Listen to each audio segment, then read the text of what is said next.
Good morning, learners. Our topic for today is Earth in space. Topic for today is Earth in space. So, here is a video for you on Earth in space. So, stay back and watch it. And after this video is a document attached to it. So you can download it and go through it for more understanding on the Earth in space. And if you have any question, let's meet in the classroom so we discuss about it. Thank you.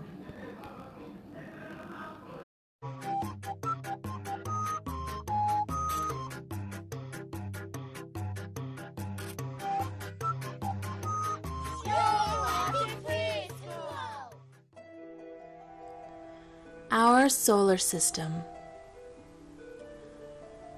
Have you ever looked up into the sky and wondered what was there? Higher than the birds, past the clouds, and farther than the moon, a whole host of fascinating objects spin in outer space. Let's imagine for a moment that we can leave the Earth behind and explore the solar system that surrounds it. We call it the solar system because everything in it is centered around the sun, and solar means something to do with the sun. The sun is a star, just like many of the stars that you can see in the night sky, just many times closer to us. Still, the sun is very, very far away from the Earth, almost 93 million miles away. That's why it looks so small, even though it's the biggest object in the solar system. In fact, the sun makes up more than 99% of the mass in the solar system. If you put all of the planets, moons, asteroids, comets, and everything else in the solar system together, they would make up less than 0.25% of it.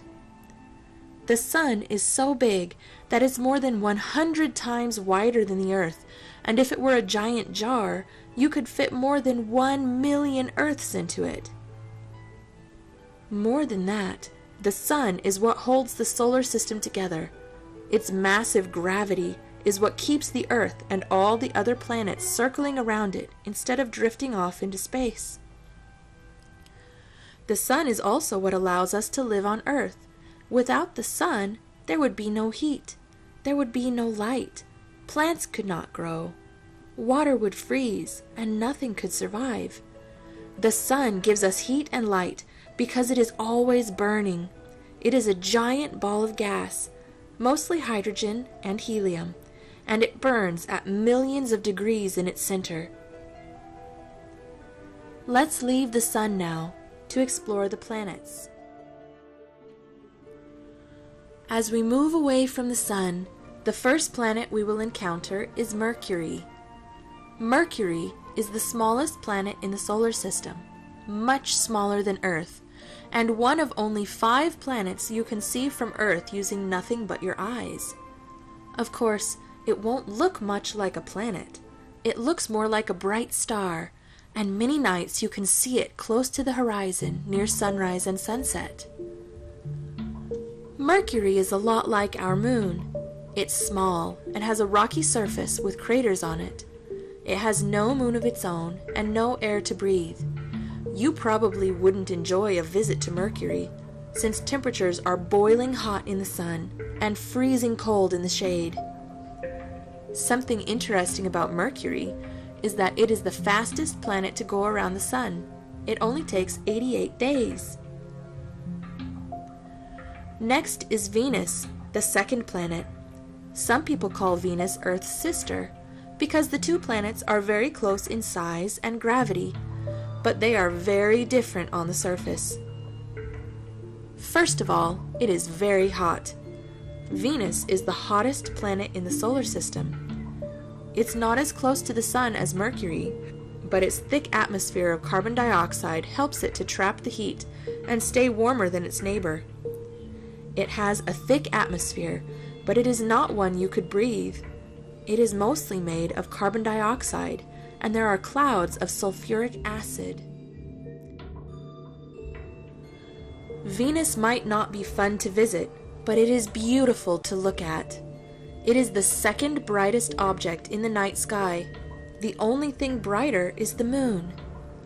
If you are looking at a sunrise or a sunset and suddenly notice what looks like a very bright star, you are probably looking at Venus.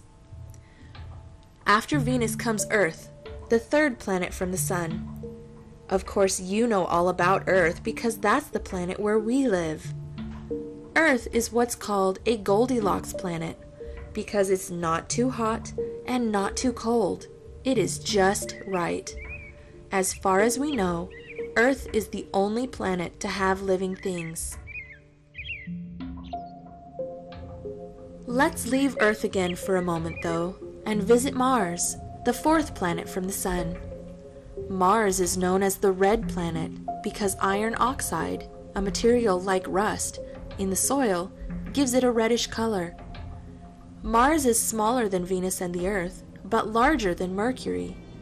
It is cold and rocky, with a thin atmosphere made of carbon dioxide and oxygen. There is water ice on Mars.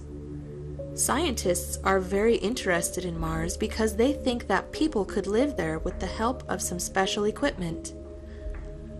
Rockets and probes have already been sent there to gain more information about the planet. Right now, there are 2 special robots exploring the surface of Mars, sending information back to Earth. Mars is the first planet we've visited today besides Earth to have its own moons. It has 2, although they are not big and round like our moon. Mars's moons are small and irregular. Scientists think they may be captured asteroids. Maybe they came from the big asteroid belt that is between Mars and Jupiter. An asteroid belt is a big ring of asteroids, or rocky objects, orbiting the Sun. Jupiter comes next, the 5th planet in the solar system. Jupiter is the largest planet and is something called a gas giant. It is called this because it is really big and made mostly of gases. Jupiter is so big that you would have to place 11 Earths end to end just to stretch across its middle. Jupiter is also the 3rd brightest object in the night sky. Only Venus and the Moon are brighter. You can usually find Jupiter higher in the sky than Venus, since Jupiter is away from the Sun and not towards it. Jupiter has at least 67 moons that circle around it, but 55 of them are very small, only about as big as a mountain or smaller. Some of its moons are very large, and at least 2 of them are about the same size as the planet Mercury. One of its moons is the largest moon in the solar system. Some of these large moons can be seen from Earth in your backyard with a telescope. People cannot land on Jupiter because it is made of gas. There is no ground to land on. Even if there was somewhere to land, Jupiter is covered by terrible storms, much stronger than even the strongest storms on Earth. One storm that we know about can be seen from Earth. We call it the Great Red Spot because that's what it looks like, and it has been going on for at least 200 years. After Jupiter comes Saturn, another gas giant. Saturn is famous for its beautiful rings. Although they look solid from a distance, the rings are actually made from many, many small ice particles, as well as rocks and dust. Saturn also has more than 60 moons orbiting around it, some as large as the planet Mercury, and many smaller. Something interesting about Saturn is that even though it is very large, it is not very dense. That means that if you could find a bathtub large enough to put Saturn in, it would float instead of sink. Saturn is the farthest planet that can be seen from Earth without the help of a telescope. After Saturn comes Uranus, the 7th planet from the Sun. Uranus is another gas giant, but it is much smaller than Saturn and Jupiter. Unlike any other planet in the solar system, it is tilted so much that it actually spins sideways. Uranus has rings around it, although they are much smaller than Saturn's, and 27 known moons. Uranus is covered in blue clouds made of methane, which give it its lovely color. Very similar to Uranus is Neptune, the 8th planet from the Sun. Neptune is another gas giant, and like Uranus, it has methane in its atmosphere, so it also looks blue. Neptune is a darker blue than Uranus, and scientists aren't sure why. Neptune has a few thin rings and 14 moons that we know about. Because Neptune is so far out in space, it takes it a very, very long time to go around the Sun. Remember Mercury, that only takes 88 days to go once around the Sun? Poor Neptune takes over 164 years to finish an orbit around the Sun. The last time that Neptune was in the same place it is now was before the American Civil War, before computers, phones, airplanes, or cars had been invented. Neptune has the longest orbit of any planet in the solar system. Now you may think that I've forgotten someone. Pluto. Pluto was discovered in 1930 and was listed as the 9th planet in the solar system. As it was studied longer, scientists realized how small it is. It is much smaller than any other planet in the solar system, and even smaller than many other moons. Plus, people started to discover other small, rocky planet-like objects in space near Pluto. Some of them were even bigger than Pluto. In 2006, after 76 years being listed as a planet, Pluto was declared a dwarf planet to show that it was something that was like a planet but much smaller. There are at least 6 dwarf planets in the solar system, and possibly many, many more.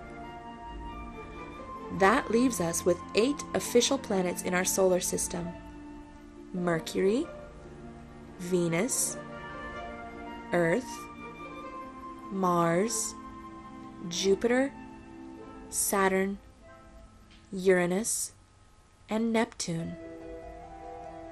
I hope you enjoyed exploring the solar system with me today. Goodbye till next time.